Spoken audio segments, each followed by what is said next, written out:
मिटा देना भाई ये।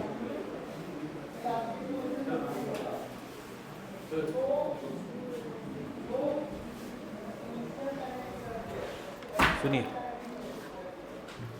मैंने जैसा आपको बताया कि हमारा फर्स्ट बुक कंप्लीट हो गया ना। अरे 11 का फर्स्ट बुक कंप्लीट हो गया है।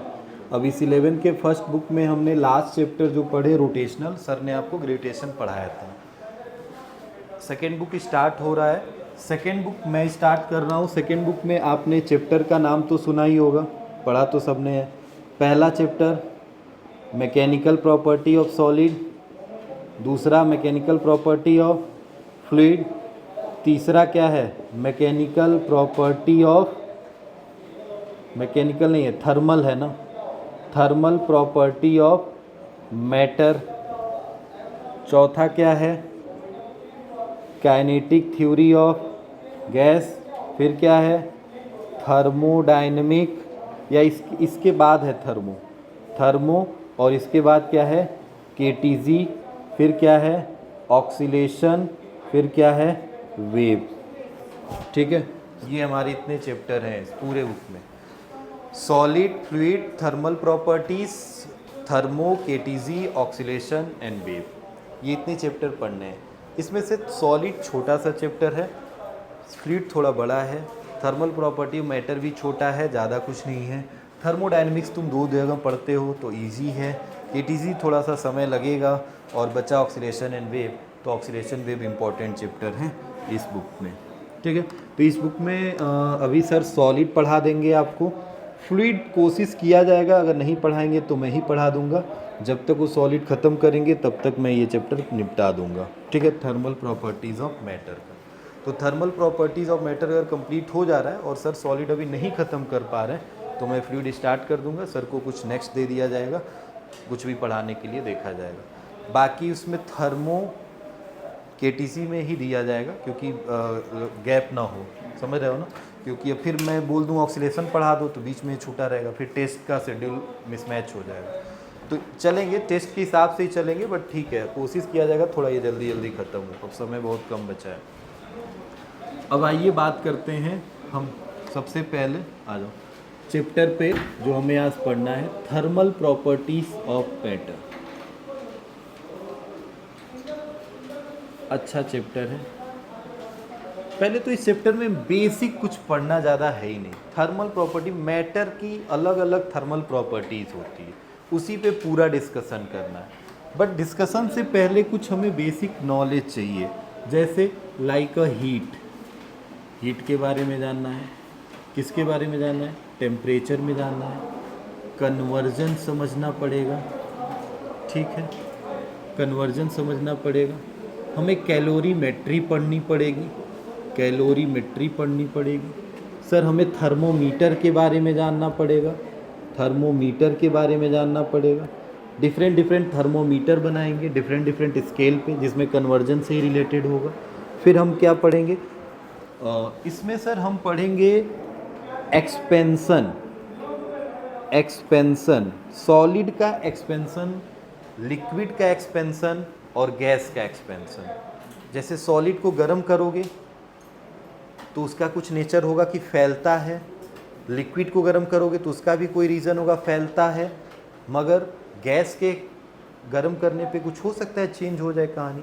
तो इन तीनों के एक्सपेंशन पे बात करेंगे, जिसमें तुम्हें 3 चीज़ें मिलेंगी, एक linear expansion, superficial expansion, volumetric expansion. Alpha, beta और गामा, इनके बीच में रिलेशन तुम्हें जानना होता है, ठीक है, जो एक्सपेंशन के बीच में आएगा। अल्फ़ा, बीटा, गामा ये कोफिशिएंट होते हैं एक्सपेंशन के। जब लीनियरली एक्सपेंड होगा तो अल्फ़ा, अगर एरिया में एक्सपेंशन होगा तो बीटा, और अगर वॉल्यूम में एक्सपेंस होगा तो गामा, ये यूज़ होंगे, ठीक है। अब इसमें और भी चीज़ें होंगी, जैसे anomalous behaviour of water, water का एक डिफरेंट टाइप का बिहेवियर। इसमें तुम्हें पढ़ना है लेटेंट हीट, लेटेंट हीट। इसमें तुम्हें पढ़ना है स्पेसिफिक हीट, ठीक है, ये सब पढ़ना है इसके, ठीक है। इनके बीच में रिलेशन क्या है, लेटेंट हीट क्या है, स्पेसिफिक हीट क्या है। तो अच्छा चैप्टर है, छोटे छोटे क्वेश्चन होते हैं, बहुत बड़े नहीं होंगे, आपको बेसिक से लेके चलना है। तो चलिए स्टार्ट करते हैं आज अपना टॉपिक, जिसमें सबसे पहली चीज़ है हीट क्या होती है। जल्दी बताइए, आप ही बताएंगे। इस फॉर्म ऑफ एनर्जी, एनर्जी, ठीक है।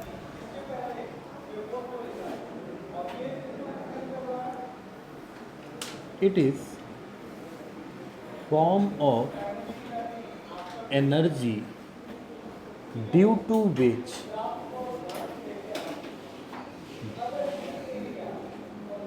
we feel sensation of hotness, coldness, ठीक है। It is the form of energy due to which we feel sensation of a hotness and coldness, जिसकी वजह से हम फील करते हैं कि कोई बॉडी कितनी हॉट है और कोई बॉडी कितनी कोल्ड है उसके रहने से। अब सर ये टेम्परेचर के टर्म में मत जाइएगा, अभी थोड़ा ध्यान से बस सुनिएगा। If we add some energy in a body, अगर किसी बॉडी में तुमने कोई एनर्जी ऐड कर दिया, क्योंकि एनर्जी है, तो अगर किसी बॉडी में तुमने कोई एनर्जी ऐड कर दिया, किसी बॉडी में तुमने एनर्जी ऐड किया है, देन इट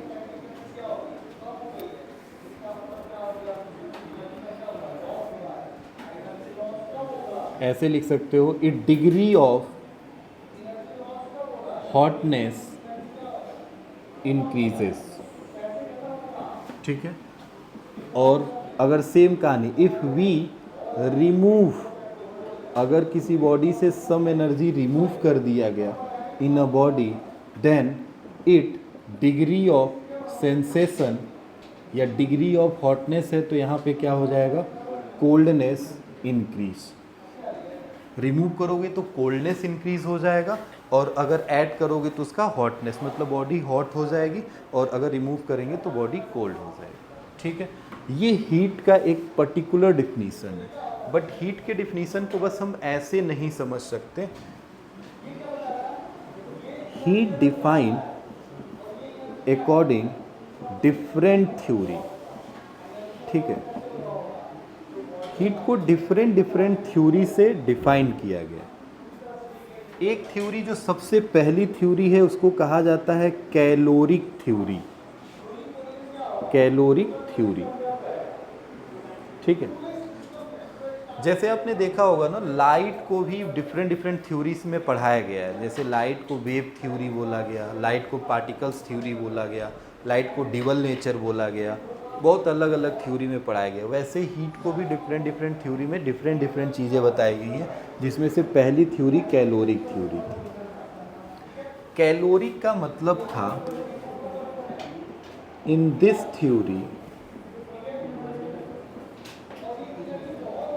थ्योरी, बस ध्यान से सुनो, heat is a fluid, heat एक फ्लूइड है। फ्लूइड का मतलब एक बहने वाली चीज़, फ्लूइड का मतलब जो चीज़ बहता है उसको फ्लूइड कहते हैं। तो इस थ्योरी में बोला गया, in this theory heat is a fluid which have, उसके पास क्या नहीं होगा, हाँ?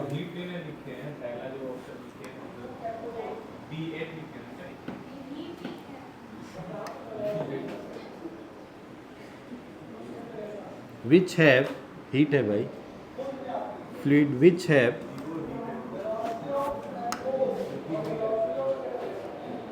या विच हैव मत लिखो, विच आर ऑर्डरलेस,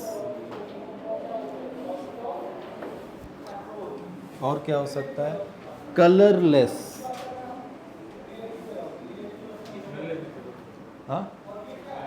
बोला क्या है कि हीट एक ऐसा फ्लूइड है जिसके पास ना कोई महक होता है, ना कोई कलर होता है, वो दिखाई नहीं देगा आपको, बस सेंस होगा, आपको फील होगा।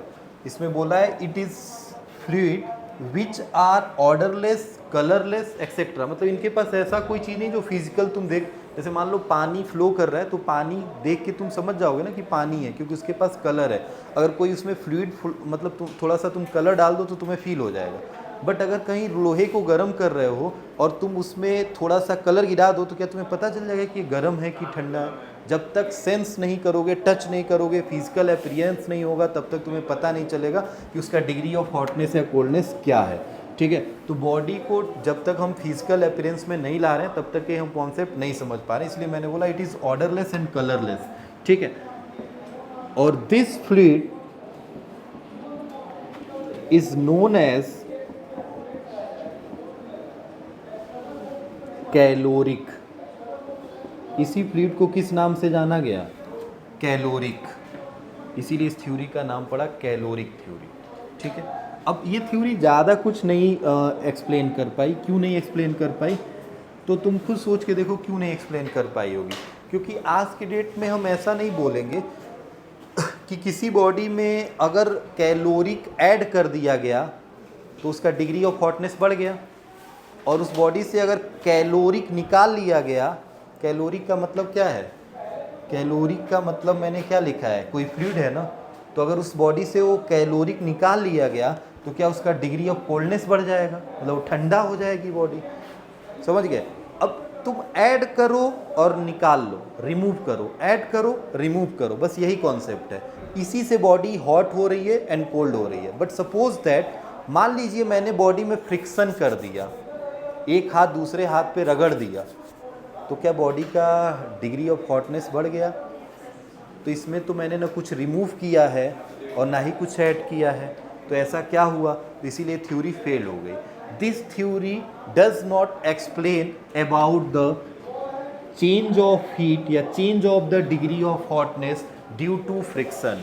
फ्रिक्शन की वजह से चेंज होने वाले हॉटनेस की डिग्री या कोल्डनेस की डिग्री को ये एक्सप्लेन नहीं कर पाई, दैट्स वाई ये फेल हो गई। ठीक है, तो इस थ्योरी के बाद से कौन सा थ्योरी आता है? Kinetic theory. ठीक है, काइनेटिक थ्योरी, और यही थ्योरी हम जानते भी हैं, काइनेटिक थ्योरी। ठीक है, बस काइनेटिक थ्योरी ऐसे लिख लें क्योंकि ऊपर हेडिंग पड़ा ही है कि डिफरेंट थ्योरी है। सर काइनेटिक थ्योरी क्या होती है? वही है, काइनेटिक थ्योरी में क्या होता है, हमें पता है ना कि किसी बॉडी को जब हम गर्म करते हैं, मतलब उसमें उसको अगर हम हीट प्रोवाइड करते हैं, कुछ एनर्जी देते हैं, जैसे यही पेन है, अगर अभी ये नॉर्मल रूम टेम्परेचर पे रखा गया है तो टेम्परेचर, अभी बात अलग है, ध्यान से सुनना, हीट और टेम्परेचर में डिफरेंस होता है। मैंने इसको नॉर्मल टेम्परेचर पे रखा है तो क्या इसके मॉलिक्यूल्स बैठे होंगे अपनी जगह पे?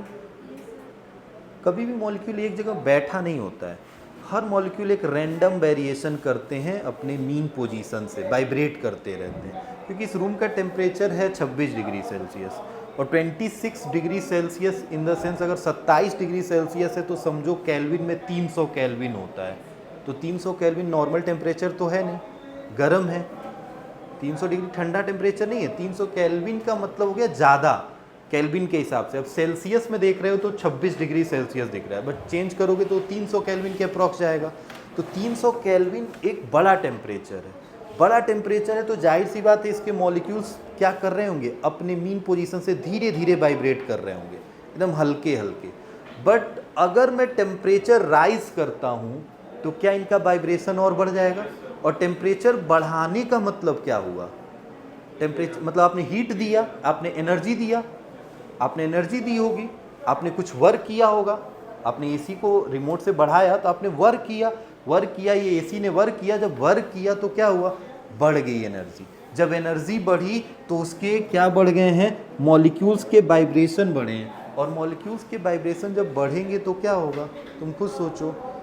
मॉलिक्यूल्स के वाइब्रेशन बढ़ने का मतलब है कि तुम्हें वो बॉडी अब पहले से ज़्यादा गर्म दिखाई देने लगेगी, क्योंकि जो मॉलिक्यूल्स धीरे धीरे वाइब्रेट कर रहे थे, अब वो धीरे धीरे वाइब्रेशन की वजह से उनका फ्रिक्शनल फोर्स कम था, काइनेटिक एनर्जी कम थी। अब जब काइनेटिक एनर्जी बढ़ जाएगी तो एनर्जी तो तुम्हें पता है कंजर्व होती है, लॉस तो होगी नहीं, तो तुम्हें किस फॉर्म में वो काइनेटिक एनर्जी दिखाएगी? In the form of heat.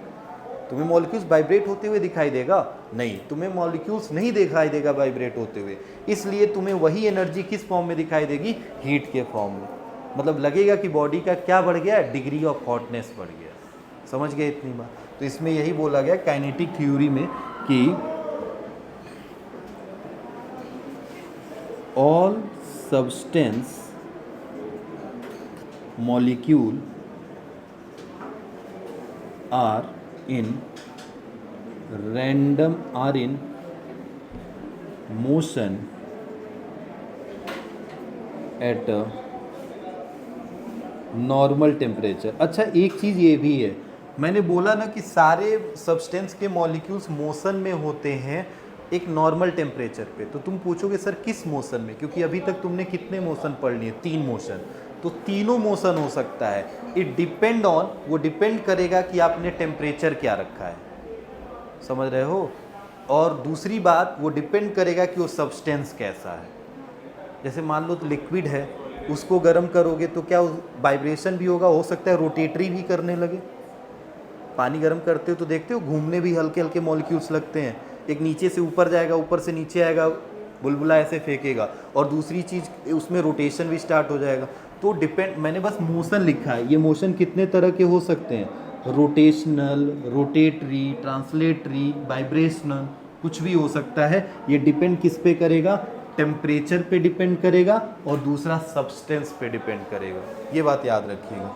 All substance molecules are in a motion at a normal temperature, but when we increase the temperature of body, जब हम उस बॉडी का टेम्परेचर बढ़ाते हैं। अब टेम्परेचर वर्ड से ये मत समझना कि हीट है। मैंने लिखा ना when we increase the temperature, तो टेम्परेचर अभी सर पढ़ाए नहीं है, टेम्परेचर यूज कर ले रहे हैं आप। मैं बस आपको बता रहा हूँ टेम्परेचर बढ़ाने का मतलब मैंने उसको क्या दिया है? एनर्जी। मैंने उसको क्या दिया है? एनर्जी। तो when we increase the energy भी लिख सकते हो टेम्परेचर की जगह। When we increase the energy of body means its kinetic energy of molecules, kinetic energy of molecules increases, and this region cause the increasing of degree of hotness। यहाँ temperature की जगह energy लिखना वो better रहेगा। ठीक है भाई? तो काइनेटिक थ्योरी में यही बोला गया कि all the substance molecules are in a motion at a normal temperature, but when we increase the energy of a body means its kinetic energy of molecule increases, and this reason क्या है? Cause the भी लिखना है, cause the increasing of degree of hotness. ठीक है? इसी की वजह से डिग्री ऑफ हॉटनेस क्या होगा? बॉडी का इंक्रीज कर जाए। तो अब ये हो गया हीट। अब दूसरी बात आती है टेम्परेचर की। तो सर टेम्परेचर क्या होगा बताओ? हीट तो हो गया, टेम्परेचर क्या होगा? तो सिंपल सी बात है, जब आप किसी बॉडी को एनर्जी प्रोवाइड किए हो तो उसका क्या बढ़ा है? डिग्री ऑफ हॉटनेस या कोल्डनेस? जब आपने उसको एनर्जी दिया है तो क्या बढ़ा है? उसका डिग्री ऑफ हॉटनेस, कोल्डनेस। ध्यान से देखो, it is the form of energy due to which we feel a sensation of hotness and coldness. इससे हमने बस फील किया, बट जब आपने एनर्जी दिया तो उसके कितनी डिग्री चेंज हुई हॉटनेस और कोल्डनेस, वो कहलाएगा उसका टेम्परेचर। समझ रहे हो? तो बस टेम्परेचर की डिफिनीशन में लिख लो, टेम्परेचर क्या होता है? It is the degree of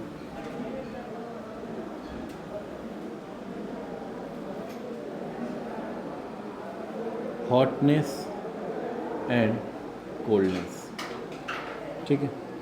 ये डिग्री होती है किसकी? हॉटनेस एंड कोल्डनेस की। अच्छा, तो क्या टेम्परेचर की भी कोई यूनिट होगी? हाँ। क्या हीट की भी कोई यूनिट होगी? हाँ। वो एनर्जी है तो एनर्जी की यूनिट होगी, और ये टेम्परेचर है तो इसकी भी सर कोई यूनिट होगी। ठीक है? तो अब देखो थोड़ा यहाँ से यूनिट की बात करें टेम्परेचर में, तो टेम्परेचर की यूनिट क्या होगी? डिफरेंट डिफरेंट यूनिट होगी डिफरेंट डिफरेंट स्केल पे। तो सर टेम्परेचर की यूनिट हो सकती है डिग्री सेल्सियस, सर हो सकती है केल्विन, हो सकती है फ़ारेनहाइट, कुछ भी हो सकती है, वो तो हमारे पास स्केल पे है। र्यूमर, डिग्री र्यूमर्स कहते हैं। ये डिफरेंट डिफरेंट स्केल पे डिफरेंट डिफरेंट यूनिट हो सकती है। इसी तरह सर हीट के यूनिट में लिख लीजिएगा, बताइए हीट की एसआई यूनिट क्या होती है? कैलोरी, कैलोरी होती है। एक कैलोरी कितने के बराबर होती है? 4.186 जूल के बराबर होती है क्या? याद रखिएगा, एक कैलोरी 4.186 जूल के बराबर होती है। क्योंकि जूल इसलिए because it is the energy, ये एनर्जी है तो जूल में भी हो सकता है, बट जूल में लिखेंगे तो 4.186 जूल होगा, ठीक है। और इसमें यूनिट कुछ भी हो सकता है, मगर इसमें एसआई यूनिट कौन सा होगा? केल्विन, ठीक है।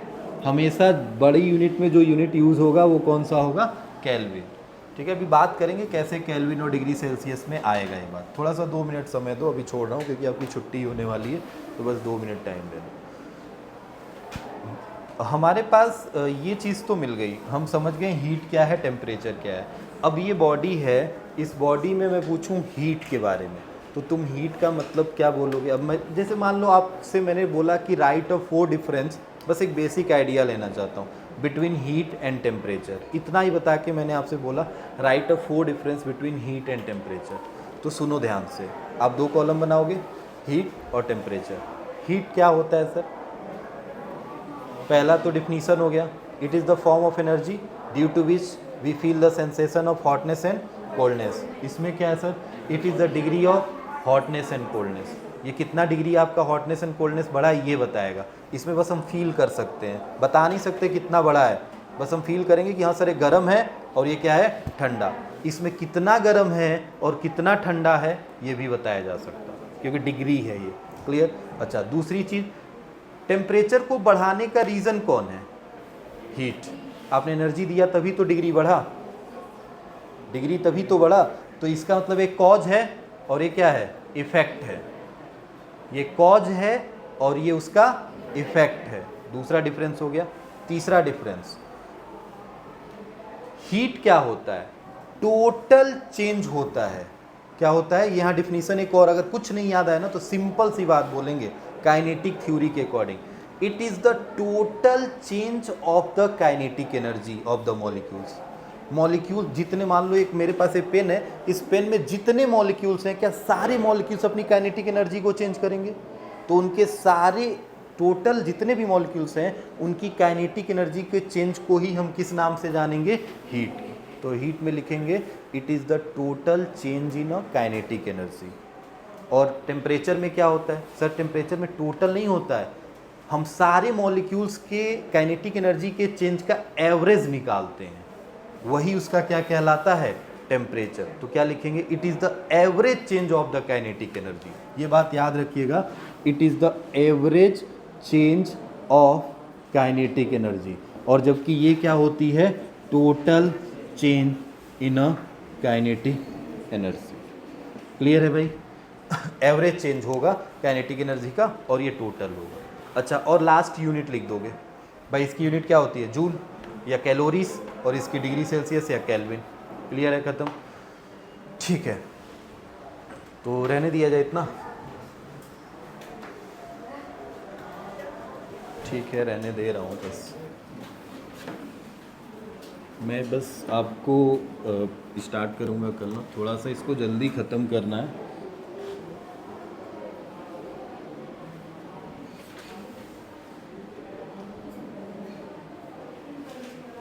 एक कांस्टेंट आपने पढ़ा होगा, एक उसका नाम नहीं याद आ रहा है मुझे, रुको थोड़ा सा।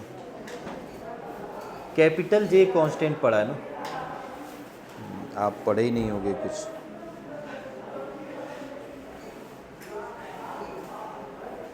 क्या पढ़े हो? क ख ग घ बस, वो भी नहीं याद होगा। याद है?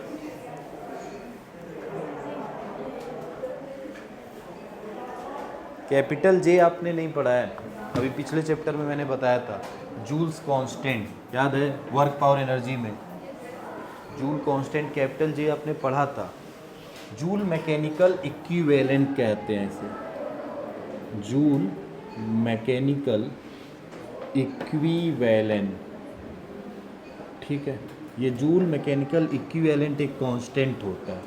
देखो जूल ने बताया क्या है ना, जूल ने सिंपल सी एक बात बोली है कि किसी बॉडी में जितना वर्क करोगे उतना ही उसका हीट इंक्रीज होगा।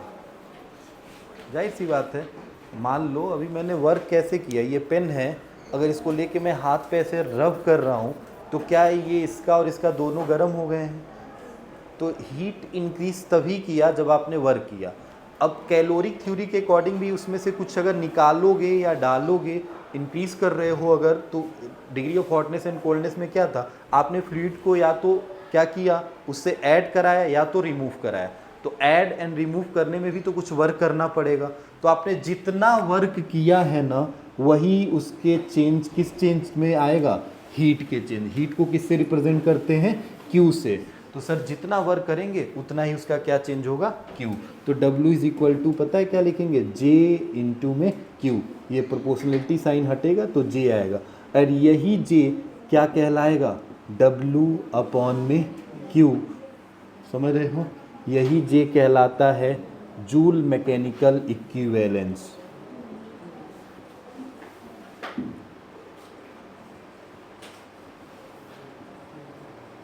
अब एक बात बताओ, इसकी यूनिट क्या होगी, J की यूनिट क्या होगी, जूल पर, अरे वर्क की यूनिट जूल और इसकी कैलोरी, जूल पर कैलोरी, याद रखिएगा जूल पर कैलोरी, कैपिटल J की यूनिट होगी, ठीक है। दूसरी चीज़, इसका डिफिनीशन क्या होगा अगर मैं आपसे पूछूं तो, एक लाइन में डिफिनीशन, उसके फॉर्मूले से डिफिनीशन बन जाएगा। आप देखो work done per unit heat, temperature नहीं है, work done per unit heat. मतलब अगर मैं Q की वैल्यू को 1 ले लेता हूं तो क्या मैं डिफिनीशन बना दूंगा कि J किसके इक्वल हो जाएगा, W। तो J W के इक्वल, मतलब सर अगर हम किसी बॉडी पे मैंने वर्क किया और उस वर्क से उसका हीट कितना आया, एक, उस हमने वर्क किया किसी बॉडी पे और जैसे वर्क किया तो उसमें हीट का चेंज कितना हो गया, 1 हो गया। तो जितना मैंने वर्क किया क्या वही उसका जूल मैकेनिकल इक्विवेलेंट कहलाएगा क्या, J ही तो W हो जाएगा तब। समझ रहे हो, तो हम यहाँ से डिफिनीशन बना सकते हैं कि if we work on a body then its heat change in 1 unit, अगर उसकी हीट 1 यूनिट हो जा रही है, then total work done is equal to the joule mechanical equivalent.